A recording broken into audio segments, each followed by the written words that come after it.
قبل ما ابدا الكلام واقول السلام، بقول تحيا مصر العظيمه، مصر ام الدنيا، مصر قد الدنيا.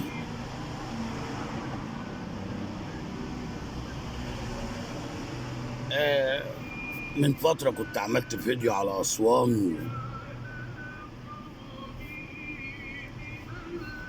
لكن في حاجات مستجدات كتير. اول حاجه اعذروني اللي انا ما بعملش حاجه فيديوهات اليومين دول لكن الحمد لله والشكر ليك يا رب. يعني الحمد لله. طبعا يعني ايه الحكايه؟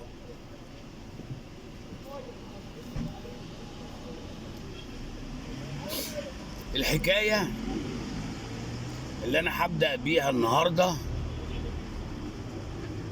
حكايه غريبه، وحكايه فيها حاجات تخلي احنا في مصر بنتابعوا الاحداث من بعد 2011 وبعد كده اللي حصل واللي دار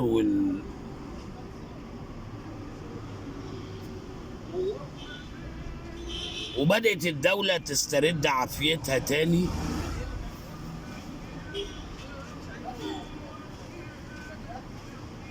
واحنا زي ما بنسمع او بنقرا كتير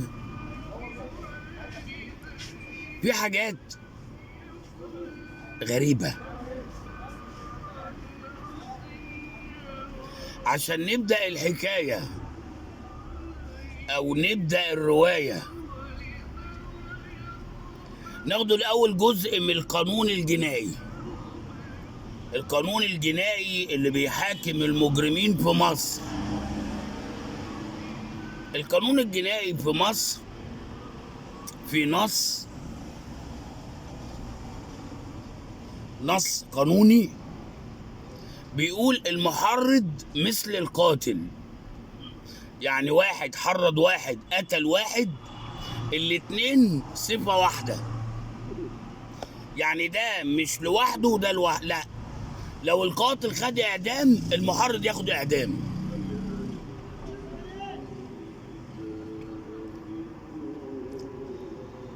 يعني أنا حرضت واحد على واحد يقتله واتقبض عليه وقال الحيكي والميكي والفيل صديقي هو ده اللي قال لي وانا عملت، الاتنين يبقوا في قفص واحد.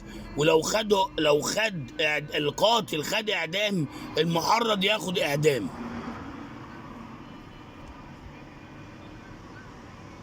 خلاص، انا بقول لكم على نص قانون الجنائي في مصر بنص صراحة. وقواضي كتير اتحكموا فيها ناس كتير، وانا مش عاوز اضرب امثلة، لكن في امثلة لقواضي مشهورة جدا مثل اسمها ايه، سوزان تميم مع هشام طلعت مصطفى والضابط اللي اسمه السكري قتل، اتحاكم هشام والسكري هي صفة واحدة، والاتنين خدوا اعدام، وبعدين نزل الحكم لاشغال شقة مؤبدة.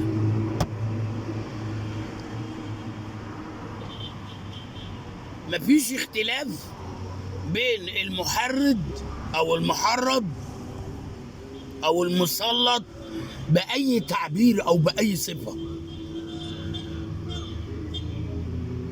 احنا عاوزين نفهم، عاوزين نعرف ايه الحكاية، عاوزين نفهم ايه الرواية.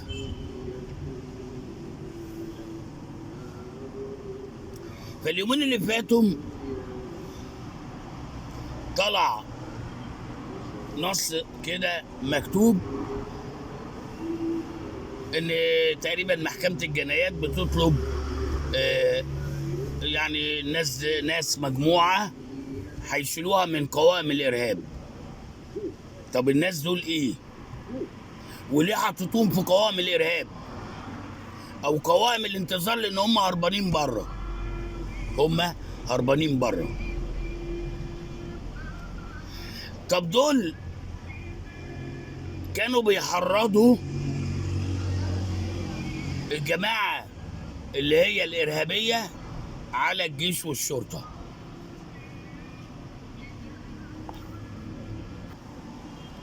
المجموعات دي اللي هو اترفعوا من قوائم الانتصار او قوائم الارهاب كانوا بيحرضوا الارهابيين على الجيش والشرطه تحريض: اقتلوهم، احرقوا البلد، احرقوا مصر، اقتلوا ضابط الجيش، اقتلوا ضابط الشرطه، محرضين.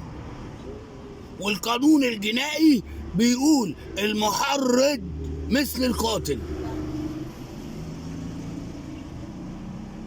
ايه المغرز بتاع العفو على المجموعه دي؟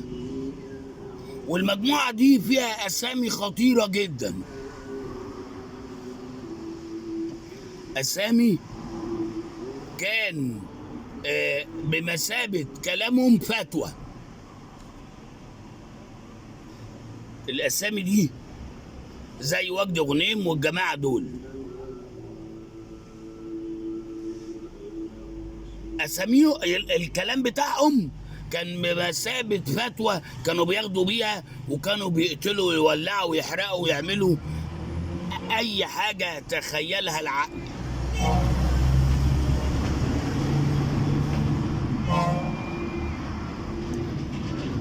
طب ايه العفو اللي عليهم؟ قال لك لان هم بقالهم فتره طويله بعدوا وما بيحرضوش ولا بيتكلموا ولا الكلام من ده. طب التحريض السابق، التحريض اللي قبل كده اللي ماتوا فيها عيالنا كظابط شرطه او ظابط جيش او مواطن عادي من التفجير مات،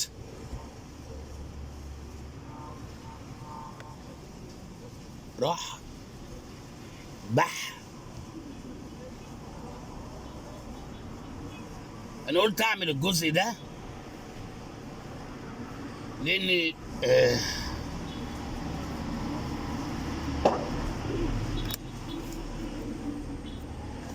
في بعض الحاجات اللي انا بسمع عنها وبشوفها وبقراها كده قراءة بسيطة، لأن أنا لا أحمل شهادة عشان تبقوا عارفين يعني، لكن أهو بقرا على قد ما أقدر. طيب عفيت على الناس دي،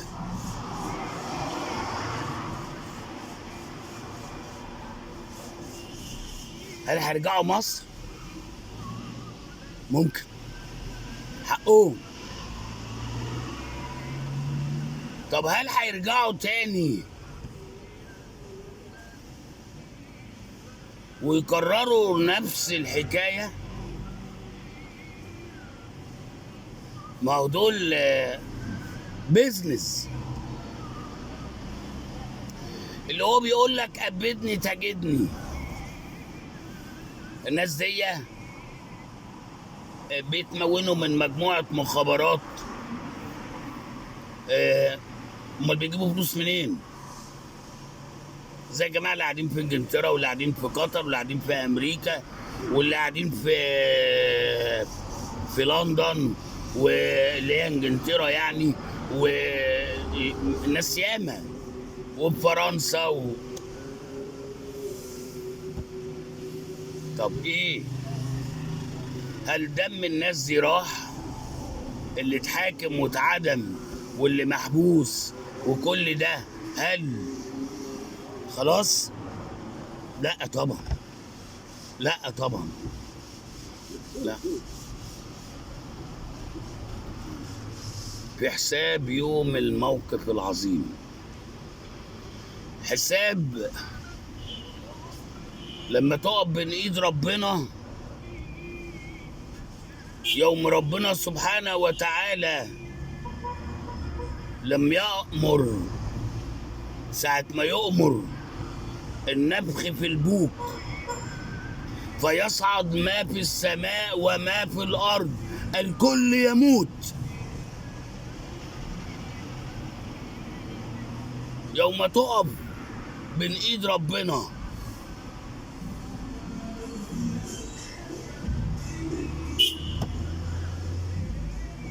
دم الناس دي مش هيروح كده، لا والله.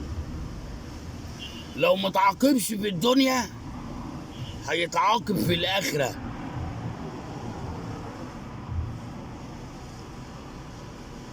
الموضوع الأم اللي حملت، الأم اللي ولدت، الأم اللي ربت حتى ما بقى راجل، ثم دخل إما جيش إما شرطة، والدولة صرفت عليه حتى خلته مقاتل، ويجي واحد إرهابي جبان يضربه طلقة ويقول له أصل أنا سمعت فتوى من الشيخ فلان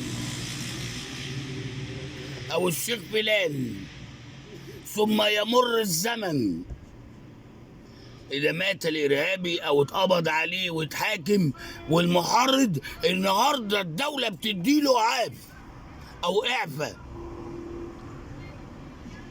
يا ريت يطلعوا يوضحوا لنا الأسباب، لأن أنا واحد كمواطن مش مقتنع إن الناس دي بعدت، ف هندوهم بقى عفو ويعيشوا كده وييجوا ويروحوا ويعملوا ايه يعني. على ما عشان ما اطولش عليكم، وعشان الحكايه كبيره وفي بقيه جايه وفي حاجات كتير جايه. قبل ما اختم الكلام واقول السلام، اليومين دول كده بيطلعوا عيال الرئيس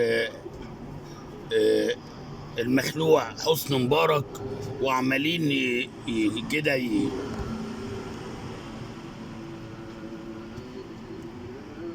كل اللي في مصر دلوقتي سبب العيال دي وامهم وابوهم.